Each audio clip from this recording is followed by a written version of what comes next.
Hi everyone, my name's Andrea Warnick and I'm a registered nurse and registered psychotherapist.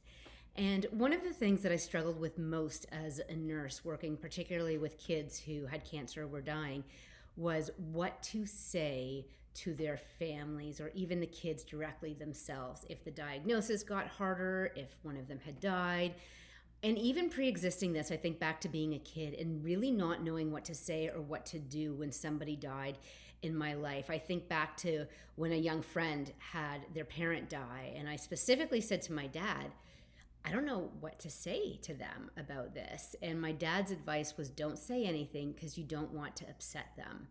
And I look back now and I realize that that was really coming from a good place in my dad, but was incredibly misguided. And now as a grief therapist, I'm often supporting people and hearing their stories of the people who have not shown up for them in the way that they hoped they would as they were grieving, or who said something that was maybe intended to be helpful, but not helpful at all. And that's where I've really learned that one of the most important things we can do when somebody's grieving in our personal life or our professional life is to show up, even if we don't know what to say. It may be that we're actually saying, I actually don't know what to say, but I'm here for you. Right? We really don't want to try to fix it in any way. Grief is not a fix-it proposition. It's not our job to fix it. Right? So if anything's coming out of our mouth, starting with at least or trying to find the silver lining, we really want to just stop right there, even if there's a moment of awkward silence. And I think one of the most important things we can do, particularly if somebody has died, is continue to talk about that person, use their name, even if you never met them. Nobody wants their person forgotten.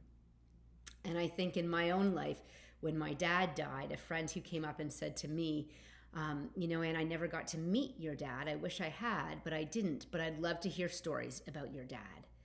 And if you ever want to talk about your dad now or way down the road, I'm here for it.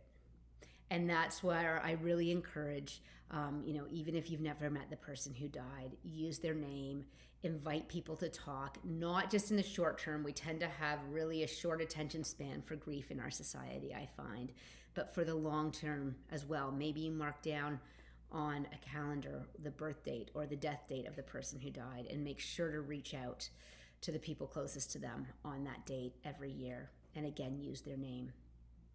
So for anybody who wants to do a deeper dive into some of these support strategies or grief literacy pieces, some of my favorite resources on these topics, and also just how do we stay connected with people after someone dies. I've got a grief support course and the link is down below, and so it's accessible at any time, but hopefully there's been some useful tips here in the meantime to support somebody in your life who is grieving. Thank you.